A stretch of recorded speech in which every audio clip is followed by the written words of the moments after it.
Hey guys, welcome back to my YouTube channel. I am Janine Harry, and it is so good to be back with another video. So, thank you so much for taking the time out of your day to tune in.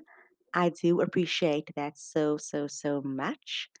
So, let's get right into today's video, in which I'll be speaking about secret competition and how to deal with competitive behavior. Now, competitive behavior has become sort of normalized within society because, in many respects, life is like a game. And competitive behavior is quite normal. There's actually nothing wrong with being a bit competitive. But the problem is that most often people would try to overthrow the opponents. So there is a dark side to competitive behavior, and that is why this particular video is so timely. Because I'm sure that a lot of you out there may be feeling like, hey, I don't want to play this whole competitive game any longer. I am so done competing. I just want to do me. So the big question then remains, how do we deal with competitive behavior? So, first, let's answer the question, which is what exactly is competitive behavior? Now, competitive behavior occurs when a group of people want the same thing. They may want the same person, the same resources, the same opportunities. They may even have the same interests. And because of this commonality in terms of what the interests are and in terms of what they want, it is quite obvious that competitive behavior would surface, right? Because when we all want the same thing, we are programmed to believe that there is not a lot of space for all of us under the sun. We tend to believe that resources and opportunities are limited and that we need to fight for those things.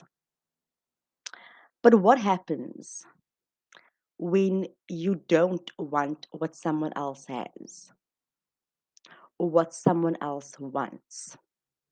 What happens when you don't have the same interests as someone else, but yet that people or that person is still in a secret competition with you? And that is what we are going to address today, the secret competitive nature that people may have towards you and how you can deal with that. Now, for the most part, competitive behavior can be quite obvious. There will be moments in your life where you are like, yeah, I can totally understand why you are in competition with me.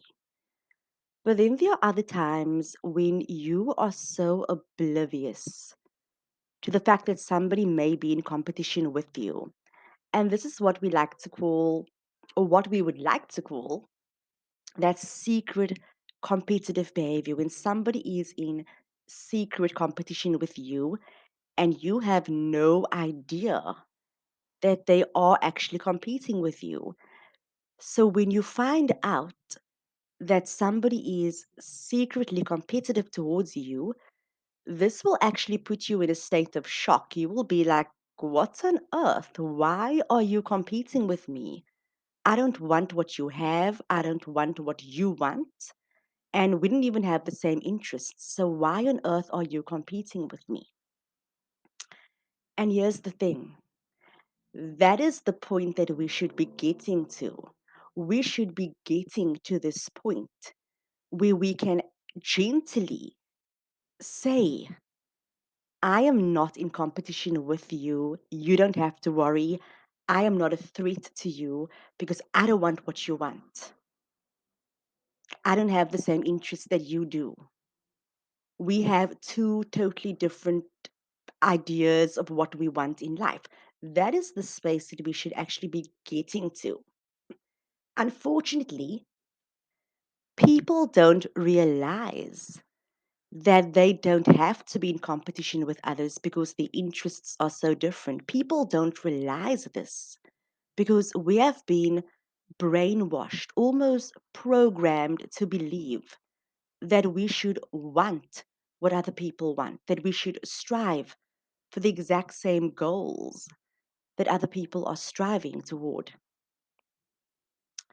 And this is why I always say that a lot of times you might think that what you want to do in life comes from the fact that it is your purpose. But most often, a lot of the things that you want or the things that you want to do comes as a result of you being influenced. At some point or other, someone may have told you that, hey, this is the dream you need to chase. This is the goal you need to work toward. This is what you need to do in life. So, most often, you are out here thinking, like, hey, I'm doing what I want to do because this is what I want to do. But most often, a lot of people are simply just doing things because they have been brainwashed by the media, by influencers, by whoever to do certain things. And when you have been influenced to do something or to take a specific interest in something, you will realize that so many other people have those same interests. They're chasing those same goals. They're doing those same things. And when there is this sort of commonality in what we want to do and what we want to achieve, that is when the competitive nature arises and unfolds within society. But as I said earlier, we should get to this point where we should know ourselves. And to know yourself, it is said so beautifully by Socrates, know thyself. To know thyself is no easy feat. But once you actually know yourself, you will realize that, hey, what I want in life is completely different to what so many people out there want. And that is why there's no need for us to be in competition with each other. So here's the irony. In order to deal with competitive behavior, this doesn't mean that you need to focus on the next person. This doesn't even mean that you need to outright tell somebody, like, hey, you don't have to be in competition with me. Dealing with competitive behavior is not about you focusing on the next person who is in competition with you. It's actually about getting clear about who you are. It's about knowing yourself. And it's about asking yourself, what is it that I really want in life? What are my goals? What are my interests? And it's not just about answering that question, because you need to answer that question with a lot of self awareness. You need to go further and ask yourself, do I have these interests simply because everyone else has these interests? Am I chasing a certain goal because everyone else is chasing a certain goal? So get really clear about what it is that you want. And when you realize that, hey, what you want is actually what you want, it's not what you have been influenced to want. When you get to that point, you will be like, oh my word, my interests, my goals, the things I want to do, it looks so different to what everyone else wants to do. And that is why this secret competition doesn't need to exist. And this is why I don't need to feel like I need to compete. I don't feel like I need to play this game of being in complete competition with the world out there. And I was having such an interesting conversation with somebody a couple of days ago.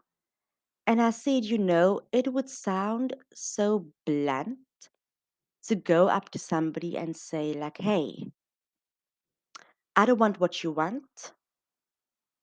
You don't have to be in competition with me. It would really be blunt to say that because a lot of people are bolstering their egos, thinking that what they want is what everyone else wants as well. And they will be quite surprised to know that, hey, What I want and what I'm interested in and what makes me happy, that's what makes me happy. It doesn't really concern or interest the next person. When certain people realize that, they will become really triggered because, as I said, people's egos are bolstered by this belief that everyone else wants what they have, which is not the case at all. And we should be getting to this space, as I said, where we can actually say, like, hey, I'm in my own lane, I'm doing me. I don't need to be in competition with the next person. And hey, you don't have to be in competition with me. We should all be getting to this point. But as I said, not a lot of people are at this point where they can say, like, hey, I am so unique when it comes to what I want, because we are living in the society, as mentioned, where we have literally been programmed to want what everyone else wants. So I hope that this video is not just shedding a light on what competitive behavior looks like and how you can deal with it, but I hope it is also shedding a light on making you realize that, hey, maybe the things you want and the things you are chasing after are simply just things that interest you because you have been programmed to believe that those are the things that you want. But once you really get to know yourself, once you really get to find out what is it that you want, minus the filter of influence, minus all of that, you'll realize that what you want is so unique. And that is why when everyone wants the same thing, that thing is going to feel so out of reach. That resource or that opportunity is going to feel like it is in a limited supply. But when you tap into your uniqueness, when you tap into your purpose, when you go after the things that you want, which has not been something that you have been influenced to go after, you will realize that all your gifts, all your opportunities, all your resources are literally just waiting for you out there with your name written on it. And this is why we should be chasing the things that are for us, not chasing the things that are for other people, or not chasing the things that other people are influencing us to chase. Because when we are trying to do what everyone else is doing, that's when competitive behavior comes in. That's when we start developing the scarcity mindset. But once we start chasing what we actually want, when you start tapping into your true purpose, you will realize that, hey, no one else actually wants to do this. There's so much space under the sun. What I want is in not in a limited supply, sorry, but it is in excess. But you can only get to that point when you realize that what you want is waiting for you, when you know yourself,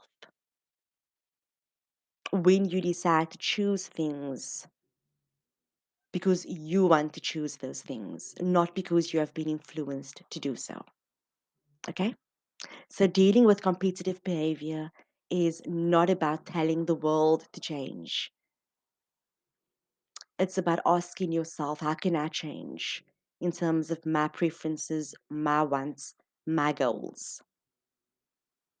And I will leave this video right here for now. Thank you so much for sticking around. If you know somebody who might need to see this video, do not hesitate to share the link of this video with that person. And also, if you've not done so already, then please do subscribe to this YouTube channel and show this video and this page all your love. But for now, I'm sending you all my love and lots of virtual hugs. Till next time, much love.